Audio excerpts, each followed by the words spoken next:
Hello student, hi, this is Pallavi. So today we are going to start our next function, that is saving function. Last video में हमने किया था अपना consumption function, ठीक है, with a tabular presentation. फिर हमने किया था प्रोपेंसिटी टू कंज्यूम. आज हम सेम करेंगे सेविंग फंक्शन, ठीक है, और propensity to save. So you know that कि income has a two part, consumption and the saving. Income का वो पार्ट जो आप कंज्यूम कर लेते हो, ठीक है ना, और उसके बाद जो बच जाता है आप उसको क्या करते हो, सेव करते हो. That is that part of income which is not spend is called saving, ठीक है ना. So the functional relationship between saving and income is called saving function. और सेम हमने लास्ट वीडियो में किया था functional relationship between the consumption and income, उसको हम कहते हैं कंजम्पशन फंक्शन. और इनकम और सेविंग के बीच में जो फंक्शन रिलेशनशिप होता है उसे बोलते हैं सेविंग फंक्शन. सो टेबुलर प्रेजेंटेशन में देखिए सेम हमने डाटा लिया है. इनकम हमारा क्या है 0, 50, 100, 150 एंड 250. और आपका जो कंजम्पशन है वो क्या है 20, 60, 100, 140 एंड 80 की. ये 50 से इंक्रीज हो रहा है और ये हमारा इंक्रीज हो रहा है आपका 40 से, ठीक है. अब ये क्या है, when the income is 0 there is some autonomous consumption expenditure, ठीक है. इसको हम ऑटोनॉमस बोलते हैं क्योंकि जब हमारी इनकम 0 होती है तो हम कभी भी ऐसा तो नहीं कि कुछ खाए बिना ही रहेंगे, ठीक है ना, चाहे हमें अपनी पास्ट सेविंग क्यों ना विड्रॉ करनी पड़े. सो जब आपकी इनकम 0 है और आप कंज्यूम 20 कर रहे हो तो उस टाइम पे आपकी जो सेविंग होगी वो क्या होगी -20, क्योंकि आपको पता है कि इनकम का फॉर्मूला क्या है C+S. तो आप क्या कर सकते हो, देखिए C+S. अगर आपकी इनकम 0 है और आप 20 कंज्यूम कर रहे हो तो आपकी सेविंग कितनी होगी, तो सेविंग क्या होगी -20, ठीक है. और जब आपकी इनकम 50 है और आप 60 कंज्यूम कर रहे हो दैट मीन्स आपका -10 सेविंग होगा. आप अभी भी पहले -20 विड्रॉ करते थे, अब 10 विड्रॉ कर रहे हो. अब आपकी इनकम 100 है और आप कंज्यूम भी 100 कर रहे हो तो इट मीन्स अब आपकी सेविंग 0 है. ना तो आप विड्रॉ कर रहे हो ना ही आप कुछ ज़्यादा सेव कर रहे हो. अब यहाँ पर आप सेव करना स्टार्ट कर रहे हो. इनकम आपकी कितनी है 150, लेकिन आपका जो कंजम्पशन है वो है 140. तो यहाँ पर आप 10 सेविंग कर रहे हो और यहाँ आप 20 सेव कर रहे हो, ठीक है. तो इसकी ऑब्जर्वेशन क्या है, नंबर 1 ऑब्जर्वेशन ये है कि saving is -20 when the income is 0. जब आपकी इनकम 0 है तो आपकी सेविंग क्या है -20. ये सिर्फ इसलिए है, दिस इज बिकॉज C20 है, क्योंकि कंजम्पशन 20 है तो इसलिए आपकी जो सेविंग है वो -20. अगर आप यहाँ पर 30, 40 लेते हो तो सेम यहाँ पर 30, 40 माइनस में आता. Saving increases as Y increases, ठीक है. आपकी सेविंग इंक्रीज हो रही है जैसे जैसे आपकी वाई इंक्रीज हो रही है, इनकम इंक्रीज हो रही है. तो इसका क्या इम्प्लाइंग है, that is it is positively related और इनके बीच में पॉजिटिव रिलेशनशिप है. Then S remain lower than the income, जो आपकी सेविंग है वो हमेशा इनकम से कम रहेगी. कभी भी आपकी सेविंग इनकम से ज़्यादा नहीं होगी. आपको भी पता है अगर आप कुछ इनकम अर्न कर रहे हो तो आप उसको कुछ ना कुछ तो कंज्यूम करोगे ही. आप ऐसा तो है नहीं कि बस सेव ही करते जा रहे हो, ठीक है ना. अगर आप ये भी अजम्पशन लेते हो कि मैं अगर 10,000 कमा रही हूँ, ठीक है ना, और 10,000 में से अगर मैं कुछ भी कंज्यूम नहीं करूँगी तो ज़्यादा से ज़्यादा मैं कितना सेव करूँगी, सिर्फ 10,000 ही सेव कर पाऊँगी. इसलिए एस जो है हमेशा किससे रहेगी, इनकम से लोअर रहेगी या इक्वल हो सकती है. इक्वल भी बहुत ही कम चांसेस है क्योंकि ऐसा कभी नहीं होता कि आप सारी इनकम सारा का सारा सेव करो, क्योंकि आपको कुछ ना कुछ एक्सपेंडिचर करने ही पड़ेंगे, ठीक है. And it's because it's a part of your income. So ये भी क्या है आपका अटेम्प्टेशन. अगर आपको सेविंग फंक्शन है, नंबर 1 आप इसे डिफाइन करोगे, नंबर 2 आप डायग्राम, नंबर 3 आप थोड़ी सी ऑब्जर्वेशन लिखोगे. उसके बाद आपको क्या बनाना है, डायग्राम. डायग्राम कैसे बनाओगे, it is derived from the consumption function, जो आपका सेविंग फंक्शन है. कैसे, इनकम आपका 0 से स्टार्ट हो रही है with a 45 degree of line, क्योंकि ये कांस्टेंट रेट से इंक्रीज हो रहा है. इसके लिए ज़रूरी नहीं है कि आपको लेबलिंग करके ही बनाना पड़ेगा, आपको उसकी जो प्रेजेंटेशन है वो याद होनी चाहिए, ठीक है. और जब आपकी इनकम 0 है तो आप कहाँ से स्टार्ट करेंगे अपनी कंजम्पशन 20 से, तो ये कुछ अब ऊपर से स्टार्ट होगा, ठीक है. और ये भी 40 कांस्टेंट रेट से इंक्रीज हो रहा है तो ये भी एक कांस्टेंट लाइन होगी, ठीक है. तो यहाँ पर ये दोनों कट कर रहे हैं, तो यहाँ पर ये कट करने का मतलब यह है कि यहाँ पर इनकम किसके इक्वल है, कंजम्पशन के. इससे पीछे लैग बिहाइंड मतलब यहाँ पर आपकी कंजम्पशन ज़्यादा है इनकम से, यहाँ पर consumption is more than income और यहाँ पर income is more than consumption. तो ऑब्वियस है यहाँ पर आप सेव नहीं कर पा रहे हो, यहाँ पर आपकी माइनस में सेविंग है, जैसे ये चीज़ है, ठीक है। यहाँ पर आप जहाँ पर आपकी income is equal to consumption है, यहाँ पर आपकी सेविंग क्या है, सेविंग है आपकी 0, जैसे कि ये, ठीक है। और यहाँ पर आप सेव कर रहे हो क्योंकि आपकी इनकम ज़्यादा है और कंजम्पशन कम है, दैट मीन्स ये।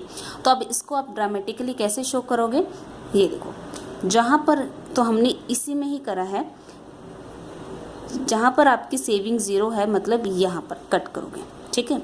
और ये क्या है आपकी सेविंग माइनस में, तो हम क्या करेंगे,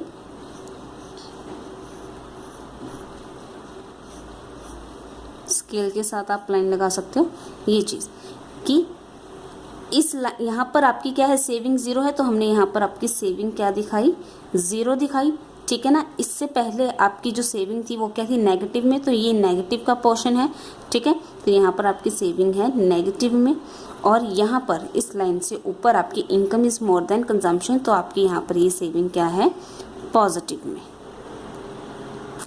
ठीक है। तो आपका ये है आपका सेविंग फंक्शन। उसके बाद है हमारा same propensity to save.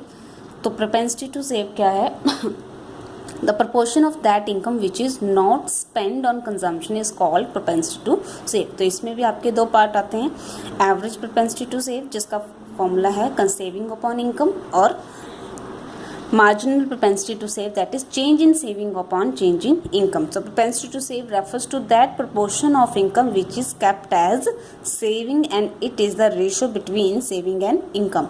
So हम यहाँ पर सेम डाटा लेते हैं, इनकम 50-50 से और कंजम्पशन 20 से।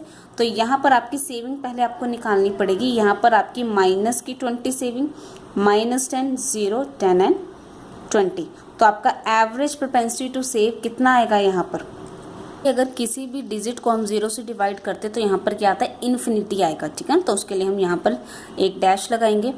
-10 अपॉन 50 आपका क्या आएगा, तो यहाँ पर आएगा आपका माइनस में 0.2। अगर आपकी सेविंग 0 है और इनकम ये है तो 0 अपॉन 100 कितना आएगा, 0। 10 अपॉन 150 0.07 और 20 अपॉन 200 0.01। तो ये है आपका एवरेज प्रोपेंसिटी टू सेव। कैसे करोगे, saving upon income, that is saving upon income को अगर आप डिवाइड करोगे। तो इसकी ऑब्जर्वेशन क्या है, आप points to be noted. Number 1, it can be negative. Yes, ये नेगेटिव आ सकता है क्योंकि अगर हमारी सेविंग नेगेटिव आ सकती है तो ये भी नेगेटिव आ सकता है। It can be a 0, yes, अगर हमारी सेविंग 0 आ सकती है तो आपका एवरेज प्रोपेंसिटी टू सेव भी 0 आ सकता है। Number 3, it can't be more than 1। ये कभी भी मोर देन 1 नहीं आएगा। क्यों नहीं आएगा, क्योंकि आपकी सेविंग कभी भी इनकम से ज़्यादा नहीं होगी, तो इसलिए ये अभी नहीं आएगा।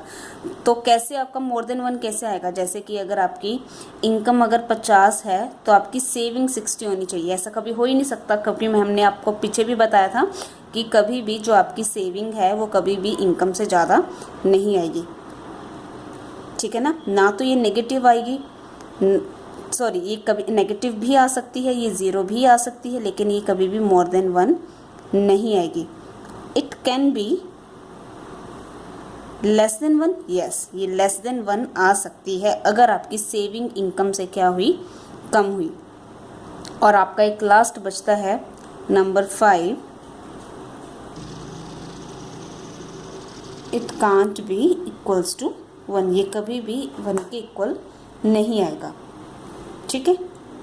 सो नेक्स्ट हम अपना स्टार्ट करते हैं marginal propensity to save. Marginal propensity to save के लिए आपको चेंज इन इनकम चाहिए और एक चाहिए चेंज इन सेविंग, देन आप मार्जिनल प्रोपेंसिटी टू सेव निकालोगे। आपकी चेंज इन इनकम कितनी है, जो कि हर बार आपकी 50-50 से क्या हो रही है, इंक्रीज, और सेविंग आपकी हर बार सिर्फ कितने से इंक्रीज हो रही है, 10-10 से, ठीक है ना। आपको क्या करना है, नीचे से ऊपर माइनस करना है। तो -10 -20 तो प्लस माइनस माइनस, तो आपका ये 10 आएगा हमेशा, ठीक है। So marginal propensity to save आपका हर बार कितना आएगा, 10 अपॉन 50, 0.2, 0.2, 0.2 एंड 0.2। ठीक है, तो ये आपका आएगा मार्जिनल प्रोपेंसिटी टू सेव। सो इसकी क्या ऑब्जर्वेशन है? नंबर 1 की ऑब्जर्वेशन क्या है? Number 1, it can't be more than 1। ये कभी भी आपका मोर देन 1 नहीं आएगा। क्यों मोर देन 1 नहीं आएगा? कि अगर आपकी इनकम 50 से इंक्रीज हो रही है तो आप कभी 60 से सेविंग नहीं कर सकते, ठीक है ना। तो इसलिए ये कभी भी मोर देन 1 नहीं आएगा और ना ही कभी नेगेटिव आएगा। ये इक्वल्स टू 1 आ सकता है, येस आ सकता है। कैसे? अगर आप 50 से इनकम इंक्रीज हो रही है आपकी, तो आप 50 का 50 सेव कर सकते हैं अगर आप कुछ कंज्यूम ना करें इंक्रीज इनकम का, ठीक है ना। कि आपकी 50 से इनकम इंक्रीज हो रही है और आप कुछ खर्च नहीं कर रहे हैं, तो आप सारा का सारा क्या कर सकते हो? सेव कर सकते हो। तो वो आपका क्या आ सकता है? It can be a 1, it can be a less than 1 और इट कैन बी अ 0। अगर आप सारा का सारा कंज्यूम कर लेते हो, ठीक है ना, तो आपकी चेंज इन सेविंग क्या आएगी? 0।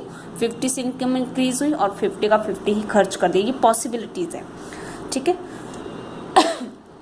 सो आपका एक रिलेशन क्या बनता है? That is average propensity to consume plus average propensity to save equals to 1 और marginal propensity to consume plus marginal propensity to save equals to 1। See, अगर आप इनकम आपकी क्या है? 100 है और आप कंज्यूम कितना कर रहे हो? 80। दैट मीन्स आप सेविंग कितनी कर रहे हो? 20, ठीक है ना। ऐसे हो सकता है क्योंकि अगर 100 है तो 80 कंज्यूम कर रहे हो तो 20 सेव कर रहे हो। तो आपका एवरेज प्रोपेंसिटी टू कंज्यूम क्या आएगा? 80/100 दैट इज 0.8। आप 80% क्या कर रहे हो? कंज्यूम कर रहे हो। और सेव कितना कर रहे हो? Average propensity to save 20/100 that is 0.2। तो इन दोनों का सम क्या होगा? हमेशा इक्वल के किसके आएगा? 1 आएगा। दैट इज 0.8 और 0.2 इक्वल्स टू 1। इन दोनों का सम हमेशा किसके इक्वल आएगा? 1 के इक्वल। और ये 1 हमने किसको अज्यूम किया है? इनकम को, ठीक है ना। सेम एज आपका मार्जिनल प्रोपेंसिटी टू कंज्यूम और मार्जिनल प्रोपेंसिटी टू सेव का सम किसके इक्वल आएगा? 1 के।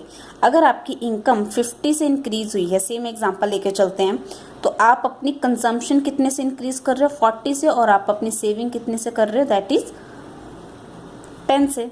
तो आपका मार्जिनल प्रोपेंसिटी टू कंज्यूम आएगा 40/50 and marginal propensity to save आएगा 10/50। तो ये आएगा 0.8 और ये भी क्या आएगा? 0.2। मतलब कि हमेशा इनका सम भी क्या होगा? 1 के इक्वल ही होगा। तो ये आपने एक फॉर्मूला लर्न करना है कि average propensity to consume and average propensity to save always equals to 1 and same marginal propensity to consume and marginal propensity to save always equals to 1. So thanks for watching this video.